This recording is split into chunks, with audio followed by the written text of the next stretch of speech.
बहन कुमारी मायावती जी जिंदाबाद जिंदाबाद जिंदाबाद। आदरणीय बहन कुमारी मायावती जी जिंदाबाद जिंदाबाद जिंदाबाद। बाबा साहब अमर रहे अमर रहे अमर रहे। बाबा साहब अमर रहे अमर रहे अमर रहे। आदरणीय बहन कुमारी मायावती जी जिंदाबाद जिंदाबाद जिंदाबाद। आदरणीय बहन कुमारी मायावती जी जिंदाबाद जिंदाबाद जिंदाबाद। बाबा साहब अमर रहे अमर रहे अमर रहे। बाबा साहब अमर रहे अमर रहे अमर रहे। बीएसपी की इस चुनावी जनसभा में इकट्ठा हुए पार्टी के सभी छोटे बड़े पदाधिकारी एवं कार्यकर्तागण, आज आप लोग देश में व यहाँ आपके महाराष्ट्र प्रदेश में भी लोकसभा के लिए हो रहे आम चुनाव में आपके नागपुर लोकसभा व इससे लगी अन्य लोकसभा की सीटों से भी चुनाव लड़ रहे अपनी पार्टी के उम्मीदवारों के समर्थन में मुझे सुनने के लिए यहाँ इकट्ठा हुए हैं, तो उसके लिए मैं आप सभी लोगों का हार्दिक दिल से आभार प्रकट करती हूँ। हालांकि मुझे ये बताया गया कि कल आपके नागपुर और आसपास के इलाकों में मौसम बहुत ज़्यादा खराब था, आंधी तूफान आया हुआ था, बरसात आई हुई थी, आप लोग घबरा रहे थे कल लोग कैसे इधर आ पाएंगे, लेकिन कुदरत ने आपकी मदद की और आज मौसम काफ़ी हद तक अच्छा रहा और आप लोग आज बड़ी तादाद में मुझे सुनने के लिए आए हैं। वैसे आप लोगों को ये मालूम है कि हमारी पार्टी ये चुनाव कांग्रेस, बीजेपी व अन्य किसी भी विरोधी पार्टी के साथ मिलकर नहीं, बल्कि अकेले ही खासकर यहाँ अपने गरीबों, मजदूरों, दलितों, आदिवासियों, पिछड़े वर्गों, मुस्लिम व अन्य अक़लियतों के बलबूते पर ही ये चुनाव लड़ रही है। और इनमें से पार्टी से जुड़े ये लोग अपनी पार्टी के उम्मीदवारों को जिताने में पूरे जी जान से लगे हुए हैं। हालांकि आज आपके यहाँ इकट्ठा हुई अपार भीड़, खराब मौसम होने के बावजूद भी यहाँ इकट्ठा हुई अपार भीड़, वह भीड़ के जबरदस्त जोश को भी देखकर अब मुझे ये काफ़ी हद तक भरोसा हो गया है कि इस बार आप लोग इस चुनाव में यहाँ अपने प्रदेश से अपनी पार्टी का बेहतर रिजल्ट जरूर लाएंगे। इसके लिए अब मैं आप लोगों का ध्यान कुछ जरूरी बातों की तरफ दिलाना चाहती हूँ और इस संबंध में मैं विशेषकर कांग्रेस, बीजेपी व इनकी अन्य सभी सहयोगी पार्टियों के बारे में ये कहना चाहूँगी कि आज़ादी के बाद शुरू में केंद्र व देश के अधिकांश राज्यों में भी ज़्यादातर सत्ता यहाँ कांग्रेस पार्टी के ही हाथों में केंद्रित रही है, किंतु इनकी अधिकांश मामलों में रही गलत नीतियों एवं गलत कार्य प्रणाली आदि की वजह से ही फिर इस पार्टी को केंद्र में काफ़ी राज्यों की भी सत्ता से बाहर होना पड़ा है और यही स्थिति इनकी सहयोगी पार्टियों की भी बनी रही है, जिसके कारण ही पिछले कुछ वर्षों से बीजेपी व इनके सहयोगी दल केंद्र व अधिकांश राज्यों की भी सत्ता में काबिज हो गए। कांग्रेस पार्टी की गलत नीतियों व कार्यशैली की वजह से ही आप लोगों को ये मालूम है कि हमें बहुजन समाज पार्टी बनाने की भी जरूरत पड़ी है। यदि कांग्रेस पार्टी कमजोर तबके के लोगों का पूरी ईमानदारी निष्ठा से भला करती, उनको भारतीय संविधान के तहत जो दिए गए कानून है उनका पूरा लाभ उनको देती, तो शायद हमें बहुजन समाज पार्टी को बनाने की जरूरत नहीं पड़ती। लेकिन बीएसपी को बनाने की जरूरत इसलिए पड़ी क्योंकि कांग्रेस पार्टी की कथनी करने में काफ़ी अंतर रहा है। आप लोगों को ये भी मालूम है कि आप लोग कांग्रेस पार्टी के राज में काफ़ी लंबे अरसे तक ये संघर्ष करते रहे कि बाबा साहब डॉक्टर अंबेडकर को भारत रत्न की उपाधि से सम्मानित किया जाना चाहिए, लेकिन कांग्रेस पार्टी ने बाबा साहब डॉक्टर अंबेडकर को अपने जीते जी उनको भारत रत्न की उपाधि से सम्मानित नहीं किया। और इतना ही नहीं, इनके कारवां को, मूवमेंट को आगे बढ़ाने वाले, बाबा साहब के देहांत के बाद इनके कारवां को, मूवमेंट को आगे बढ़ाने वाले मान्यवर श्री कांशीराम जी की जब डेथ हुई, मृत्यु हुई, तो तब सेंट्रल में कांग्रेस पार्टी पावर में थी। तो सेंट्रल में कांग्रेस पार्टी ने एक दिन का भी मान्यवर श्री कांशीराम जी के सम्मान में राष्ट्रीय शोक डिक्लेयर नहीं किया था। इतना ही नहीं, बाबा साहब डॉक्टर अंबेडकर के अथक प्रयासों से अति पिछड़े वर्ग के लोगों को जो मंडल कमीशन की जो रिपोर्ट आई, उसके तहत जो उनको आरक्षण का लाभ मिलना चाहिए था, तो कांग्रेस पार्टी की सरकार ने सेंट्रल में अपनी हुकूमत के दौरान मंडल कमीशन की रिपोर्ट को भी लागू नहीं किया, जिसके कारण पिछड़े वर्ग के लोगों को आरक्षण का पूरा लाभ नहीं मिल सका। बहुजन समाज पार्टी के ही अथक प्रयासों से, संघर्ष के कारण ही फिर मंडल कमीशन की रिपोर्ट जब कांग्रेस सेंटर से बाहर हुई और श्री बीपी सिंह की सरकार बनी, तब ये मंडल कमीशन की रिपोर्ट लागू हुई थी। और उसके लिए बहुजन समाज पार्टी को काफी संघर्ष करना पड़ा था। पहली बार बीएसपी के कुछ एमपी जीत कर आए थे 1989 में, मैं खुद भी जीत कर आई थी। श्री बीपी सिंह चाहते थे कि हम आपका समर्थन चाहते हैं बीएसपी का, और मान्यवर श्री कांशीराम जी को उन्होंने ये कहा कि आप जो भी मंत्रालय मायावती को देना चाहते हैं हम देने के लिए तैयार हैं, लेकिन आप हमें समर्थन दे दीजिए। तो हमने उस समय श्री बीपी सिंह को ये कहा कि हमें कोई मंत्री पद या बड़ी कुर्सी आदि नहीं चाहिए, हमारी केवल दो ही मांगे हैं, परम पूज्य बाबा साहब डॉक्टर अंबेडकर को भारत रत्न की उपाधि से सम्मानित करना और मंडल कमीशन की रिपोर्ट लागू करना। हमने बड़ी कुर्सी ठुकरा दी, लेकिन हमने दलितों के सम्मान में और पिछड़ों के अधिकारों को ध्यान में रखकर हमने कहा कि हम समर्थन देंगे, हमारी ये दोनों मांगे मान लो। श्री बीपी सिंह की सरकार ने उस समय हमारी ये दोनों मांगे मान ली और हमने उनको समर्थन दे दिया। कहने का तात्पर्य यह है कि बीएसपी के अथक प्रयासों से ही तो बाबा साहब डॉक्टर अंबेडकर को उनको भारत रत्न की उपाधि से सम्मानित किया गया और मंडल कमीशन की रिपोर्ट लागू की गई। और कांग्रेस पार्टी की इस किस्म की जो मानसिकता थी, जो गलत नीतियां थी, गलत कार्यशैली थी, जातिवादी जो मानसिकता थी, तो उसके कारण फिर ये पार्टी धीरे धीरे केंद्र व ज्यादातर राज्यों की सत्ता से बाहर हो गई और हमें भी फिर बीएसपी बनाने की जरूरत पड़ी। और जिसके कारण ही फिर पिछले कुछ वर्षों से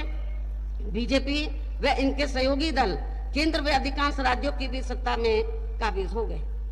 और अब इनकी भी ज्यादातर जातिवादी, पूंजीवादी, संकीर्ण, सांप्रदायिक व द्वेषपूर्ण नीतियों एवं कार्य प्रणाली आदि से तथा इनकी कथनी व करनी में भी काफी अंतर होने की वजह से ऐसा लगता है कि इस बार ये पार्टी भी, यानी कि भारतीय जनता पार्टी भी केंद्र की सत्ता में आसानी से आने वाली नहीं है, बशर्ते यदि ये चुनाव इस बार फ्री एंड फेयर होता है तथा आम चर्चा के मुताबिक वोटिंग मशीनों में भी कोई गड़बड़ी आदि नहीं की जाती है। और वैसे भी इस बार चुनाव में इनकी कोई भी पुरानी व नई चल रही नाटकबाजी, जुमलेबाजी व गारंटी आदि काम में आने वाली नहीं है, क्योंकि अब देश की जनता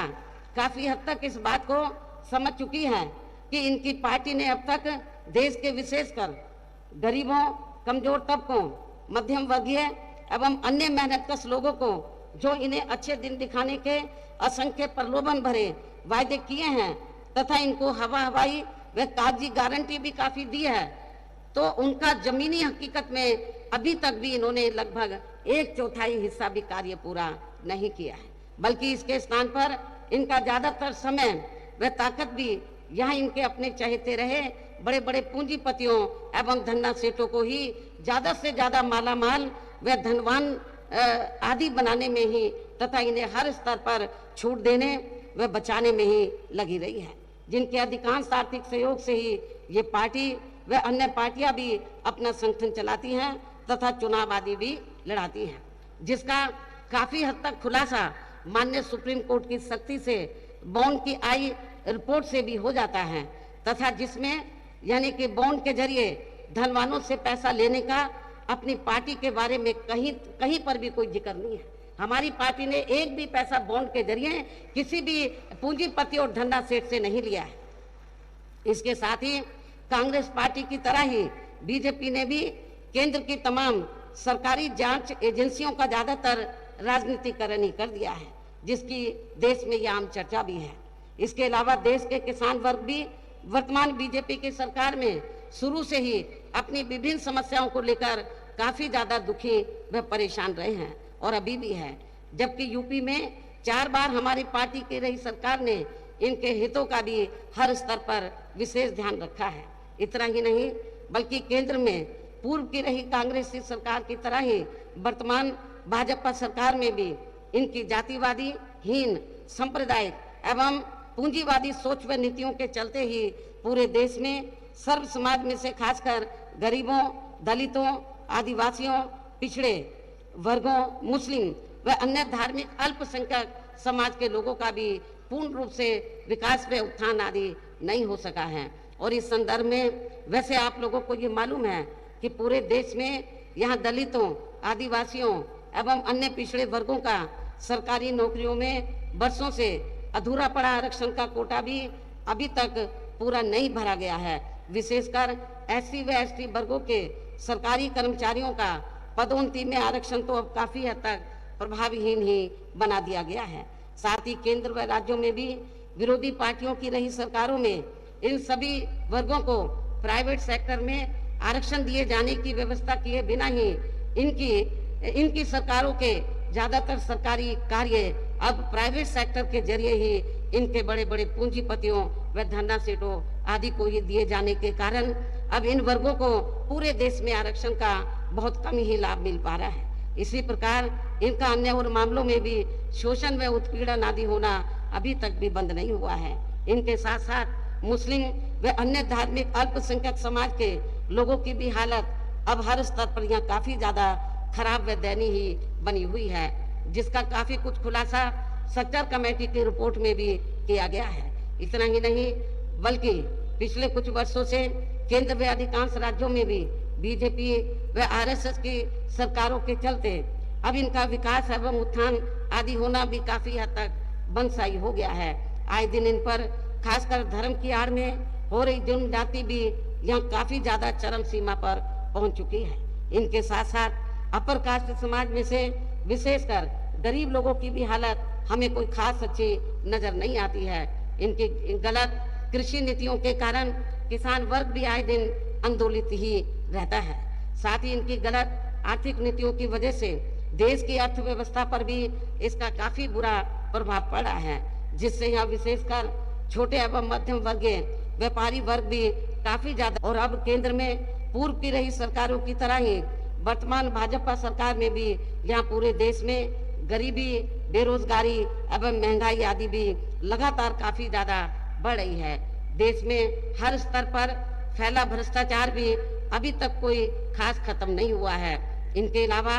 केंद्र की वर्तमान भाजपा सरकार में भी अपने देश की सीमाएं अभी तक भी पूरे तौर से सुरक्षित नहीं है। ऐसे में अब आप लोगों को देश में हो रहे लोकसभा चुनाव में कांग्रेस, बीजेपी व इनकी सहयोगी पार्टियों को भी केंद्र की सत्ता में आने से जरूर रोकना है, जिनकी नीतियों व कार्यशैली आदि को आप लोग काफी हद तक आजमा भी चुके हैं। और अब ये विरोधी पार्टियां किस्म किस्म के साम, दाम, दंड भेद आदि अनेकों हथकंडे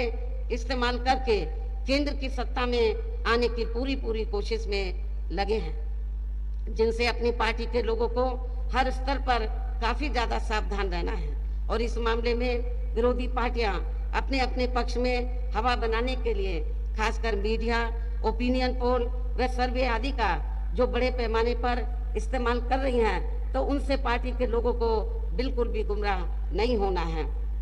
इसके साथ ही विरोधी पार्टियों के विभिन्न रूपों में जारी किए गए इनके हवाई व प्रलोभन भरे चुनावी घोषणा पत्रों एवं वायदों आदि के बहकावे में भी अपनी पार्टी के लोगों को कतई नहीं आना है, जिन्हें ये पार्टियां चुनाव खत्म होने के बाद ज्यादातर अमल में नहीं लाती हैं और अब जिन पर से देश की जनता का अधिकांश विश्वास ही उठ गया है। यही खास वजह है कि हमारी पार्टी किसी भी चुनाव में अपनी पार्टी का कोई भी चुनावी घोषणा पत्र आदि जारी नहीं करती है। वैसे भी हमारी पार्टी किसी भी मामले में कहने में बहुत कम बल्कि कार्य करके दिखाने में ही ज्यादा विश्वास रखती है। और इस बात का सबसे बड़ा सबूत यह है कि उत्तर प्रदेश में 4 बार हमारी पार्टी के नेतृत्व में रही सरकार ने चुनाव में पार्टी के बिना जारी किए गए घोषणा पत्र के ही प्रदेश व आम जनहित में काफी कुछ ऐतिहासिक कार्य करके दिखाए हैं, जिनकी अब देश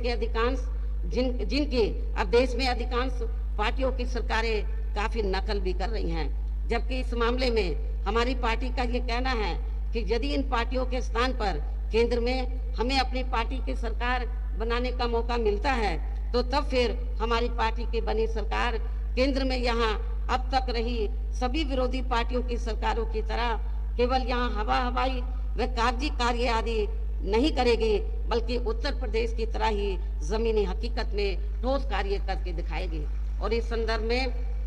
खासकर मैं ये कहना चाहूंगी, केंद्र द्वारा देश में पिछले कुछ समय से अति गरीब परिवारों को अस्थायी तौर पर फ्री में जो थोड़ी सी खाद्य सामग्री दी जा रही है तो उससे इनका स्थायी तौर पर भला होने वाला नहीं है। वैसे भी इनकी ये जटिल समस्या देश में हर हाथ को काम देने से ही केवल दूर हो सकती है, जिसकी तरफ हमारी पार्टी की बनी सरकार विशेष ध्यान देगी। साथ ही देश में अब आए दिन बढ़ रही गरीबी, बेरोजगारी व महंगाई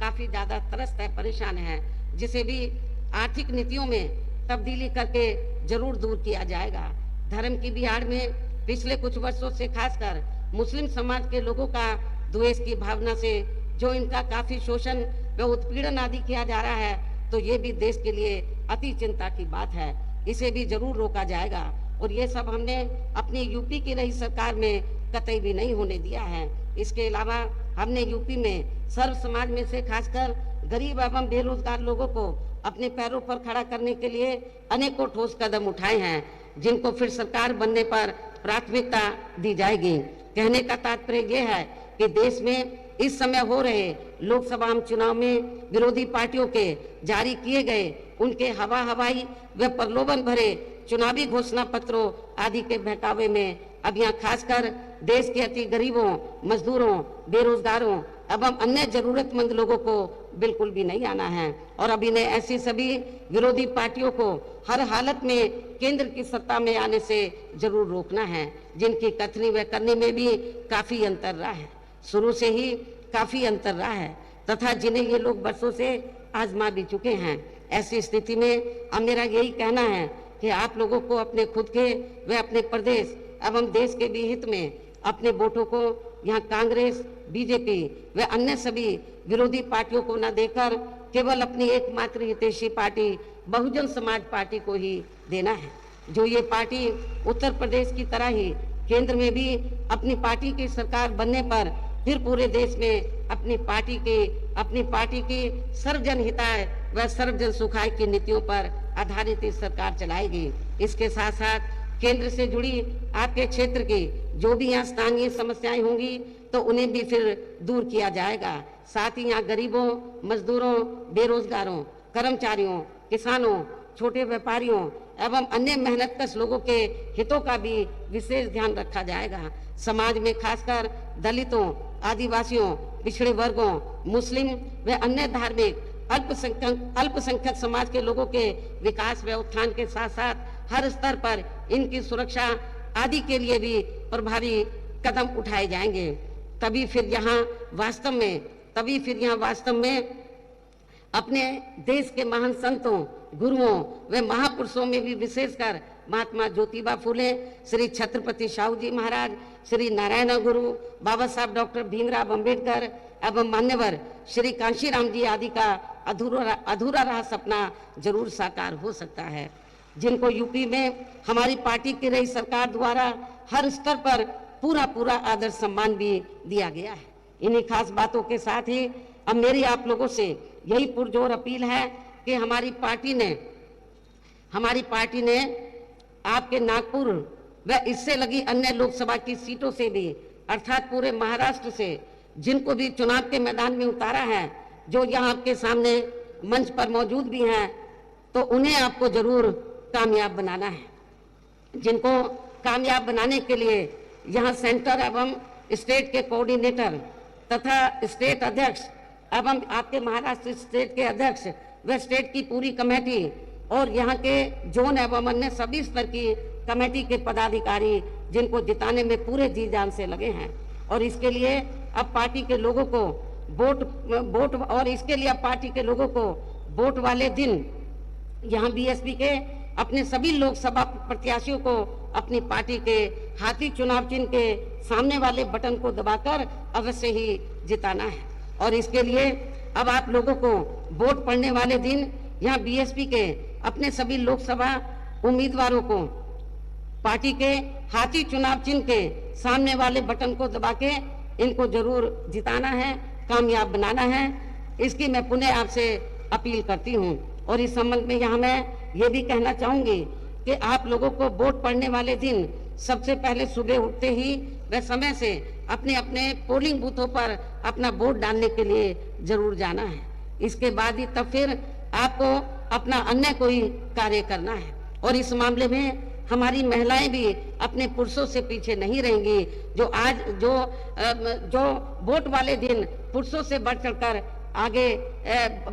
अपने अपने पोलिंग बूथों में अपने उम्मीदवारों को पोलिंग बूथों पर अपने उम्मीदवारों को वोट डालेंगी। इसके साथ साथ आपका ये भी पूरा प्रयास होना चाहिए कि आपके अपने अपने पोलिंग बूथों का कोई भी वोट पड़ने से ना रह जाए, अर्थात अपनी पार्टी का एक एक वोट समय से जरूर पड़ जाना चाहिए। और अब मैं अंत में पुणे यहाँ अपनी पार्टी के सभी उम्मीदवारों को जो यहाँ मंच पर मौजूद हैं, अपनी पार्टी के इन सभी उम्मीदवारों को पार्टी के हाथी चुनाव चिन्ह के सामने वाले बटन को दबा के उन्हें भारी वोटों के अंतर से जिताने की अपील के साथ ही अब मैं अपनी बात यही समाप्त करूं। लेकिन इससे पहले मैं ये भी कहना चाहूंगी कि परम पूज्य बाबा साहब डॉक्टर अंबेडकर ने अपने जीते जी महाराष्ट्र में उनका, वैसे तो पूरे देश के लिए उन्होंने काम किया, लेकिन महाराष्ट्र में खासकर जो ये उनकी कर्म भूमि रही है, तो बाबा साहब डॉक्टर अंबेडकर ने पूरा प्रयास किया था कि आप महाराष्ट्र सेंटर के साथ साथ खासकर महाराष्ट्र स्टेट की पॉलिटिकल पावर की मास्टर की आप लोग अपने हाथ में लें। लेकिन उनके जीते जी आप लोग इसमें कामयाब नहीं हो सके। उनके देहांत के बाद फिर इनके कारवां को, अधूरे पड़े कारवां को मान्यवर श्री कांशीराम जी ने तो मंजिल तक पहुंचाने का पूरा अथक प्रयास किया। इत्तेफाक से मान्यवर श्री कांशीराम जी की ये भी महाराष्ट्र की कर्म भूमि रही। उन्होंने पूना से इस मूवमेंट को शुरू किया, पूरे महाराष्ट्र में लेकर गए, पूरे देश में लेकर गए, बहुत मेहनत की उन्होंने। लेकिन उनके जीते जी आप लोगों ने उनको निराश ही रखा। बाबा साहब को भी निराश किया, मान्यवर श्री कांशीराम जी को भी निराश किया। अब दोनों हमारे बीच में नहीं है। मेरे आप लोगों से पुरजोर अपील है कि यदि आप लोग वास्तव में परम पूज्य बाबा साहब डॉक्टर भीमराव अंबेडकर और मान्यवर श्री कांशीराम जी के आप सच्चे अनुयायी हैं, तो जो गलतियां अभी तक आप लोगों ने की हैं उसमें सुधार लाकर आप लोग उनके अधूरे पड़े कारवां को जरूर आप लोग पूरा करेंगे। अभी मौका मिल रहा है, आप पूरे देश में लोकसभा का आम चुनाव हो रहा है, आपके महाराष्ट्र जिसके तहत आपके महाराष्ट्र स्टेट में भी हो रहा है। मेरी आप लोगों से पुरजोर अपील है, खासतौर से नागपुर विदर्भ के लोगों से और इस क्षेत्र के लोगों से, वैसे तो पूरे महाराष्ट्र के लोगों से पुरजोर अपील है कि आप लोग जो कुछ कार्य आप लोग उनके जीते जी नहीं कर सके, कम से कम आप लोग अब उनके देहांत के बाद तो ये कार्य जो उनकी दिली तमन्ना थी इसको जरूर पूरा करें और इस चुनाव में आप लोग जरूर अच्छा रिजल्ट लाएं। तो यही हमारे इन दोनों महापुरुषों के प्रति आपकी सच्ची श्रद्धा भी होगी। तो इन्हीं जरूरी बातों के साथ ही अब मैं पुनः अपनी पार्टी के सभी उम्मीदवारों को पार्टी के हाथी चुनाव चिन्ह के सामने वाले बटन को दबाकर इनको भारी वोटों के अंतर से जिताने की पुरजोर अपील करते हुए अपनी बात यहीं समाप्त करती हूँ। जय भीम, जय भारत।